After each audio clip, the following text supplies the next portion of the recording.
Hello friends, कैसे हैं आप सभी। तो जो भी मेरे स्टूडेंट्स उनके लिए बता देता हूँ। मैंने आप लोगों को जैसे कि बताया था, मेरी जो एकेडमी है साइंस एकेडमी, इसकी जो ऐप है वो आप लोगों को गूगल प्ले स्टोर से इंस्टॉल हो जाएगी, जिसका लिंक मैंने यहाँ पर डिस्क्रिप्शन में दे रखा है।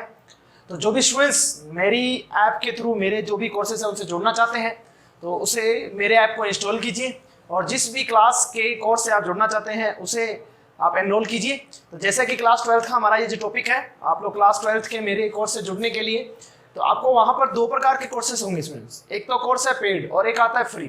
तो दोनों कोर्सेज के अंदर आप कोई भी जो भी कोर्स आपको अच्छा लगता है उसमें आप लोग एनरोल कर सकते हैं।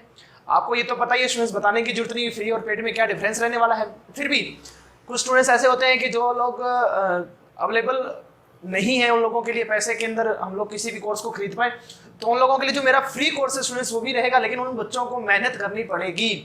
लेकिन पेड कोर्स के अंदर उनकी जो मेहनत है उसके साथ साथ में अगर वो मेरी मेहनत को भी ले लेंगे तो मुझे लगता है कि आप लोगों का बहुत ज्यादा प्रॉफिट होने वाला है। चलिए, तो हमारा जो चैप्टर है प्रतिलोम वर्तीय फलन, introduction of inverse circular function, इसके बारे में हम लोग आज बात करने वाले हैं। तो सर्कुलर फंक्शन की बात आ रही है। अब सर्कुलर फंक्शन के अंदर हम लोग यहाँ प्रतिलोम, इनवर्स और फलन की बात कर रहे हैं। तो देखिए, वैसे तो स्टूडेंट जो मेरा लास्ट चैप्टर था उसमें मैंने आप लोगों को बताया था, क्या बताया था स्टूडेंट्स, मैंने ये बताया था कि हम लोग किसी भी फंक्शन का इनवर्स कैसे निकालेंगे और इनवर्स कैसे निकालेंगे और कब निकालेंगे, इस बात पर हम लोग डिस्कशन पिछले चैप्टर में कर चुके हैं। तो स्टूडेंट्स एक बार छोटा सा रिपीट कर देता हूं मैं, हम लोग कब इनवर्स निकालते हैं। हम लोग कब इनवर्स निकालते हैं स्टूडेंट, जब हम लोग फंक्शन को चेक करते हैं 1 1 एंड ऑन 2। अगर कोई भी फंक्शन 1 1 एंड ऑन 2 दोनों है एक साथ आता है तो उस फंक्शन को हम कहते हैं कि ये जो फंक्शन है इनवर्सिबल है, मतलब कि इसका प्रतिलोम ज्ञात किया जा सकता है, हम उसका इनवर्स फाइंड कर सकते हैं। और फाइंड करने का भी मेथड आप लोगों को मैंने चैप्टर के अंदर बता दिया था। लेकिन हम लोग यहाँ इस चैप्टर के अंदर जो डिस्कशन करने वाले हैं वो ट्रिग्नोमेट्रिकल इनवर्स फंक्शंस की बात करेंगे। अब देखिए स्टूडेंट्स, ट्रिग्नोमेट्रिकल इनवर्स फंक्शन के अंदर हम उसे कैसे रिप्रेजेंट करते हैं तो उसका इंट्रोडक्शन हम लोग ले लेते हैं। तो सबसे पहले तो मैं आप लोगों को वापस से याद दिलाता हूं कि हम जब ट्रिग्नोमेट्री पढ़ते हैं तो sine theta is equals to क्या लेते हैं स्टूडेंट्स, x ले लेते हैं, और sine theta is equals to x। और जब मैं इस फंक्शन का इनवर्स निकाल रहा हूं, देखिए स्टूडेंट्स अभी मैं डोमेन और रेंज के बारे में नहीं डिस्कशन करूंगा, वो भी मैं अभी आपको समझाने वाला हूं। तो sine theta is equals to x है। अब अगर आप यहां से इनवर्स फंक्शन निकालना चाहते हैं तो एक्चुअली में theta is equals to sine inverse x आ जाएगा। तो आपका जो इनवर्स फंक्शन है वैसे देखा जाए तो आ गया। कहने का मतलब ये हो गया कि वो रिप्रेजेंट कैसे होगा, वो दिखाई कैसा देगा, वो इस तरह से दिखाई देगा। ध्यान से देखिएगा, ये साइन था, इसे मैं अपोजिट साइड लेके गया हूं, ऐसा होता नहीं, समझने की बात है कि साइन जब अपोजिट साइड किया तो उसके ऊपर हम लोगों ने इनवर्स फंक्शन लगा दिया है। तो स्टूडेंट्स यहाँ एक चीज ध्यान से समझिएगा कि यहाँ जो डोमेन है वो थीटा है और यहाँ जो डोमेन है इस एक्स की वैल्यू है। मतलब कि पहले जो हमारा ट्रिग्नोमेट्रिकल फंक्शंस होते हैं, ट्रिग्नोमेट्री के अंदर जो थीटा का डोमेन होगा वो एट प्रेजेंट उसकी रेंज हो जाएगी, और जो x जो वैल्यू थी हमारी वो यहाँ पर जो उस समय रेंज कहते हैं जिसे हम लोग, ठीक है, और वो रेंज अब हमारे पास में क्या आ जाएगी, डोमेन की जगह ले लेगी। ठीक है स्टूडेंट्स, तो अभी बात ये आ गई कि हमने डोमेन और कोडोमेन की बात तो हम लोगों ने कर ली, लेकिन हमें पता कैसे चलेगा इसका डोमेन क्या है, इसका कोडोमेन क्या है। तो साइन थीटा के बहुत सारे डोमेन होते हैं स्टूडेंट्स। वैसे तो आप लोगों ने अगर ध्यान से 11th क्लास में ध्यान दिया होगा तो आपको साइन का जो डोमेन दिया गया है वो r, रियल नंबर, वास्तविक संख्याएं दिखाया गया है। लेकिन हम लोग अलग अलग डोमेन बता सकते हैं, क्योंकि जो साइन थीटा है वो अपने सभी डोमेन्स के अंदर 1 1 ऑन 2 नहीं होता है। लेकिन इस कंडीशन के लिए हमारे को बार बार चेक करना पड़ता है। तो एक छोटा सा ग्राफ ले लेता हूँ, फिर मैं इनवर्स फंक्शन की कुछ प्रॉपर्टीज को लेकर के चलूंगा। तो सबसे पहले अपन बात कर लेते हैं इसी साइन के ऊपर। देखिए एक एग्जांपल से आपको क्लियर हो जाएगा कि हम लोग क्या चीज पढ़ रहे हैं। तो मैंने साइन थीटा की डिस्कशन की, तो आपको पता है हम इस लाइन x के ऊपर क्या करेंगे, उसके एंगल को शो करेंगे, और यहाँ y के ऊपर हम लोग यहाँ उसकी वैल्यूज को शो करेंगे। तो हाईएस्ट वैल्यू 1 होती है, लोएस्ट वैल्यू -1 होती है। साइन थीटा की जो सबसे बड़ा मान और सबसे छोटा मान होता है वो आप लोगों को पता है कि 1 और -1 होता है। अब जब मैं यहाँ ग्राफ बनाता हूँ स्टूडेंट्स, तो वो एक बार ऊपर जाएगा, एक बार वो नीचे जाएगा, और वो इस तरह से चलता जाएगा। अब आप एक चीज देखिएगा, जब हम लोग -1 पर डिस्कशन करते हैं और जब हम लोग 1 पर डिस्कशन करते हैं, देखिए आप लोगों को ये चीज अच्छी तरह से क्लियर है कि 1 1 ऑन 2 का मतलब क्या होता है। 1 1 ऑन 2 का मतलब ये होता है कि हमारे पास में एक डोमेन है, एक कोड डोमेन है, इस पर कोई भी हमारा जो फंक्शन है वो डिफाइंड है, और डिफाइंड होने का मतलब क्या हो गया कि कौन सा डिफाइंड वाली कंडीशन ले रहा है, वो 1 1 ऑन 2। 1 1 कहता है कि यहाँ से एक एलिमेंट कोड डोमेन के एक एलिमेंट से रिलेटेड होगा, मतलब उसकी कोई ना कोई एक इमेज एक इमेज, ओनली वन इमेज की बात आ रही है। और ऑन टू कहता है कि बी कोड डोमेन का प्रत्येक एलिमेंट डोमेन का किसी न किसी एलिमेंट की प्री इमेज जरूर होगी, मतलब इस एलिमेंट की प्री इमेज और इसकी इमेज दोनों एक एक एलिमेंट से ही जुड़े हुए हैं। और अगर ऐसा होता है स्टूडेंट्स, अगर ऐसा होता है तो हम ये कह सकते हैं कि वो जो फलन है वो 1 1 है और ऑन टू है। और अगर वो 1 1 भी है और ऑन टू भी है तो हमारे को क्या पता लग गया कि वो डोमेन कौन सा है। अब देखिए स्टूडेंट्स, 1 1 ऑन टू डोमेन बहुत आसानी से समझ में आएगा आपको। अगर मैं इस वैल्यू, ये एंगल आ गया 0, आपको पता है कि वो जो साइन थीटा है, ये जो साइन थीटा वाला फंक्शन है ये π/2 पर 1 होता है। अब मुझे बताओ इस वैल्यू से लेकर के इस वैल्यू के बीच में कोई भी वैल्यू, कोई भी एंगल रिपीट हो रहा है क्या? एंगल तो रिपीट नहीं होगा, एंगल तो कहीं भी रिपीट नहीं होगा, लेकिन वैल्यू रिपीट हो रही है। कहने का मतलब अगर मैं 0 to 90 लेता हूं, 0 to 90 लेते हैं तो क्या साइन में कोई भी वैल्यू रिपीट होती है?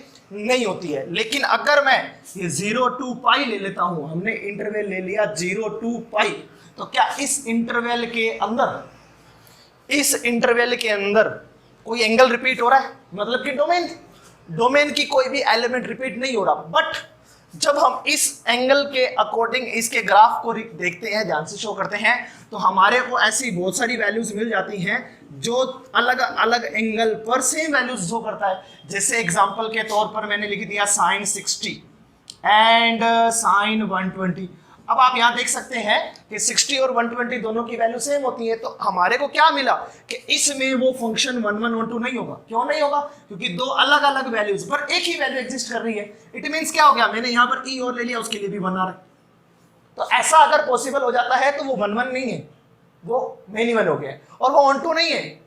ठीक है ना? तो इस तरह की कंडीशंस को आप ऑन टू तो है, ठीक है ना, ऑन टू नहीं होगा, ध्यान रखना, ऑन टू भी नहीं है और 1 1 भी नहीं है। तो अगर ऐसा होता है तो हम ये कह सकते हैं कि वो इनवर्स नहीं निकाल सकते। तो इस डोमेन में तो नहीं आएगा, लेकिन इस डोमेन में आ सकता है। तो ऐसे बहुत सारे डोमेन आप इस ग्राफ को देख करके बता सकते हैं। यहां से यहां तक ले सकते हैं, इस 90 से लेकर के माइनस के 3, ये जो अपना पॉइंट आता है 3π/2 तक ले सकते हैं, इस पॉइंट से लेकर के इस पॉइंट तक, और आगे भी चल सकते हैं। अगर हम लोग यहाँ पीछे देखें, बैकवर्ड चले, तो ये यहाँ जो पॉइंट आएगा वो आएगा -π/2। तो इस तरह से जब आप ध्यान से देखेंगे तो अगर हमें यहाँ ये वाला जो डोमेन है, ये डोमेन क्या आया, -π/2 से π/2 आया। और अगर आप ध्यान से देखें, देखिए -π/2 हम लोगों ने रेसिप्रोकल चले गए हैं।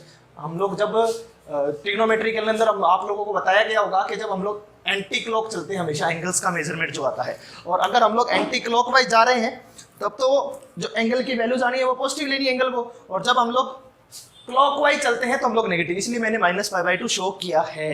चलिए, तो ये बात आपको समझ में आ गई कि यहाँ 1 1 ऑन 2 की क्या कंडीशन है, और उसकी वजह से ही हमारे पास में इनवर्स बनने वाला है।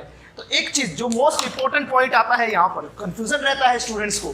क्या कंफ्यूजन रहता है मैं बताता हूं।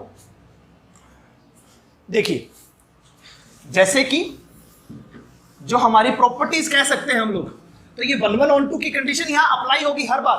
तो एक चीज और साथ के साथ समझ लीजिएगा, हमने थीटा का एक ऐसा डोमेन लिया जिस पर ये साइन थीटा 1 1 ऑन 2 फंक्शन है, तो हमने इसका इनवर्स फंक्शन निकाल लिया।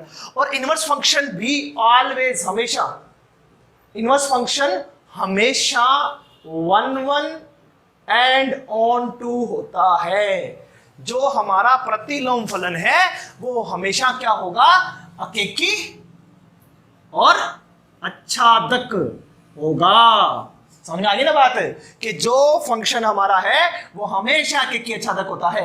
चलिए अब बात करते हैं इसकी कुछ और प्रॉपर्टीज की। देखिए, नेक्स्ट जो हमें ध्यान देना है, हम लोगों को कंफ्यूजन हो जाता है कि सर ये साइन x का इनवर्स और साइन इनवर्स x, क्या ये दोनों बराबर हैं? ये कभी भी इक्वल नहीं है।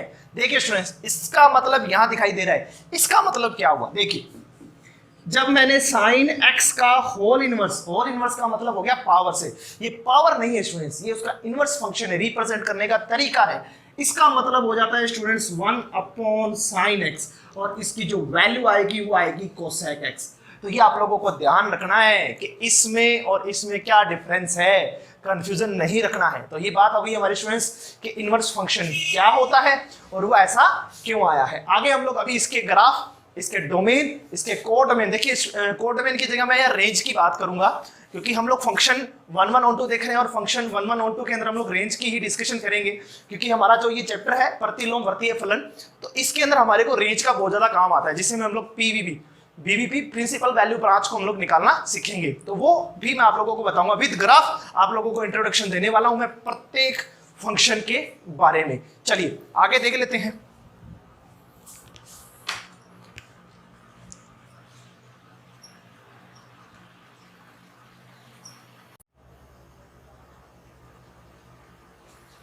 तो चलिए हाँ, फलन और उसके ग्राफ के बारे में डिस्कशन कर लेते हैं। सबसे पहला फलन है हमारा y = sin इनवर्स x। तो देखिए स्टूडेंट्स, मैं जो चीज आपको बता रहा हूँ इस चीज को आपको अच्छी तरह से ध्यान में रखना है, क्योंकि जब तक आप ये ग्राफ वगैरह नहीं ध्यान रखते हैं और आप आगे आपको लगता है कि हम एनडीए डिफेंस का जो एग्जाम है उसे देना चाहते हैं और आप चाहते हैं एक्स ग्रुप वाई ग्रुप, या फिर आप चाहते हैं कि हम लोग IIT JEE फाइट करें, तो ये जो बेसिक नॉलेज है ना स्टूडेंट्स, ये आप लोगों को अच्छी तरह से होना चाहिए। क्योंकि मैं आपको 12th की एकेडमिक क्लास के साथ में मैं आप लोगों को IIT JEE की प्रिपरेशन करवा सकता हूं, लेकिन अगर हम लोग उसकी तरफ भाग जाते हैं तो हमारा ये जो एकेडमिक वाली जो क्लास होती है उसको हम मिस कर जाते हैं। लेकिन फिर भी मैं वो चीजें जो आप लोगों को बताने वाला हूं जो आप लोगों के लिए बहुत ज्यादा इंपॉर्टेंट है, और वो आप लोगों का जो बेसिक नॉलेज है उसे बहुत ज्यादा ऊपर कर देगी। जैसे कि हमने फंक्शन लिया y = sin इनवर्स x। अभी मैंने आप लोगों को बताया कि जो हमारा फंक्शन है उसका डोमेन एंड कोडोमेन की हम लोग बात कर रहे थे। अब मुझे एक बात बताइए, आप लोग चीज सोचिए, जब आप साइन थीटा की वैल्यूज को चेक करते हैं तो सबसे छोटा मान क्या होता है -1 और सबसे बड़ा मान क्या होता है +1। तो अगर आपको ये बात पता चल गई कि जो हमारा साइन थीटा है उसका डोमेन या हमारा जो रेंज था साइन थीटा का, देखिए लास्ट ईयर जो आप लोगों ने 11th क्लास में देखा है, हर एंगल पर जो वैल्यू आती है वो -1 to 1 तक आती है। तो वो जो पहले रेंज थी वो आज आपका क्या हो गया स्टूडेंट, डोमेन हो गया है। इस चीज को आपको ध्यान देना है। और जो वहां डोमेन था वो यहां पर रेंज होगा, ठीक है। अब आपको जब ये बात पता चल गई कि डोमेन और रेंज आ गई, तो देखो स्टूडेंट्स ये ही क्यों है रेंज, इसके अलावा बहुत सारी रेंज हो सकती थी, जैसे कि मैंने वहां बताया था, अभी बताया कि जो साइन थीटा होता है उसकी जो रेंज होती है वो r होती है। r मतलब कि वास्तविक संख्या, कोई भी वैल्यू। लेकिन हम लोग यहाँ आपको मैंने बताया कि वो जो फंक्शन इनवर्स कब आएगा, जब वो 1 1 on 2 है, और 1 1 on 2 वो किसी फिक्स इंटरवल के अंदर होगा। अब वो इंटरवल कौन सा लिया, जैसे कि मैंने एक एग्जांपल ले लिया -π/2 से π/2। आप जैसे कि मैंने आपको बताया 0 से π/2 भी ले सकते हैं, π/2 से 3π/2 भी ले सकते हैं, 3π/2 से 5π/2 से ले सकते हैं। तो वो जो कैलकुलेशन, वो जो डोमेन की बात है वो आप खुद देख सकते हैं, ठीक है। लेकिन हम लोग यहाँ जो देखेंगे प्रिंसिपल वैल्यू ब्रांच की बात करेंगे। प्रिंसिपल वैल्यू ब्रांच, मैं आप लोगों को यहाँ मुख्य शाखा की बात कर रहा हूं। तो हमें मुख्य शाखा, देखो ऐसा कुछ नहीं है कि ये क्या आ गया, कुछ नहीं। उन लोगों ने क्या किया, जिन लोगों ने इसके बारे में स्टडी करी, उन लोगों ने एक ऐसा इंटरवल दे दिया जिसको हम लोग कॉमनली लेकर के चलेंगे। मतलब कि जब भी आपसे क्वेश्चन सॉल्व करने की बात करता है और मुख्य मान की बात करता है तो आपको ये वाला इंटरवल ध्यान रखना है। कहने का मतलब जब भी आप साइन इनवर्स x की कोई भी वैल्यू को, कोई सी भी वैल्यू आंसर को देना चाहोगे तो आपको इसी वैल्यू में देना होगा। लेकिन कॉम्पिटिटिव एग्जाम के अंदर ऐसा नहीं होता है स्टूडेंट्स, उस टाइम आपके पास में ऑप्शंस होते हैं, उन्हें देख करके ही आपको आंसर करना है। तो इसका मैंने यहाँ ग्राफ शो किया है, देखिए थोड़ा आसान सा काम होता है। पहले वाले ग्राफ में इसमें क्या हो गया, ये थोड़ा सा चेंज हो गया, क्योंकि पहले x था, वैल्यू को दिखा रहा था, वो एंगल जो आ रही थी थीटा जिसको अपन कह रहे थे, और अब y है, वो थीटा जो है वो अब यहाँ y पर है, तो वो मैंने ग्राफ ऐसे बना दिया। वो आप पर डिपेंड करता है स्टूडेंट्स, वैसे हम लोग इसी को लेंगे। तो x जो है वो -1 to 1 होगा, जो कि डोमेन होता है हमारा, -1 to 1 हो गया। अब ये ग्राफ आपको शो कर रहा है, वो इस तरह से जाएगा, बिल्कुल आसान सा ग्राफ होता है, सेम एज इट इज मैंने कोसेक इनवर्स के अंदर देखा है। कोसेक इनवर्स x का डोमेन दोनों का सेम होता है, बट इसका जो रेंज है पीवीपी है वो हमारा 0 to π होता है, π to 2π भी हो सकता है, और भी बहुत सारी रह सकती हैं, लेकिन हम लोग यहाँ 0 to π की ही डिस्कशन कर रहे हैं। चलिए, तो इसका जो हमारा ये जो ग्राफ है वो इस तरह से रहेगा। अब ऐसा क्या होता है, देखिए साइन 0 की वैल्यू, cos 0 की वैल्यू क्या होती है, 1 होती है, और cos 90 की वैल्यू 0 होती है। तो आप लोग देखिए ना कि 0 डिग्री पर तो वो 1 है और 90 पर वो 0 हो गया। फिर वो पाई पर क्या होता है, -1 होता है, 3π/2 पर 0 होता है, -π/2 पर फिर 0 हो जाएगा। तो इसका मतलब आपको ग्राफ पर ज्यादा जोर देने की जरूरत नहीं है, बिल्कुल छोटी सी कंडीशन देखिए, वो ग्राफ आपका आसानी से बन जाएगा। और एक बार अगर आपने उसको ग्राफ को बना हुआ देख लिया या आपने खुद उसको सोच लिया तो वो अच्छी तरह से आपको याद रहेगा, और उससे आपका ये जो डोमेन और कोड रेंज की जो डिस्कशन है वो भी माइंड में सेटअप हो जाती है कि यार इसकी वैल्यू तो यहाँ से यहाँ तक ही जानी थी, मतलब कि वो जो हम लोग वैल्यू पुट कर सकते हैं, इस एक्स की जो वैल्यू पुट करते हैं वो हमारा डोमेन हो गया, और वो जो वैल्यूज है वो कहाँ पर होती हैं, वो हमारे 0 to पाई होती है। साथ में आपको इसको याद भी रखना है। चलिए आगे की जो हम लोग डिस्कशन करते हैं अगले ग्राफ के बारे में, वो मैं आपको नेक्स्ट वीडियो के अंदर मिलूंगा, और उसमें जो आगे के जो 4 ग्राफ और बच गए हैं उनके बारे में डिस्कशन करेंगे, और फिर इसकी बहुत सारी प्रॉपर्टीज के बारे में डिस्कशन करने वाले हैं। Thank you. ज्यादा से ज्यादा शेयर कर दीजिए स्टूडेंट्स, जो भी मेरे स्टूडेंट्स हैं पुराने नए और जो नए जुड़ रहे हैं उनके लिए भी, तो ज्यादा से ज्यादा शेयर जरूर करें स्टूडेंट्स। Thank you.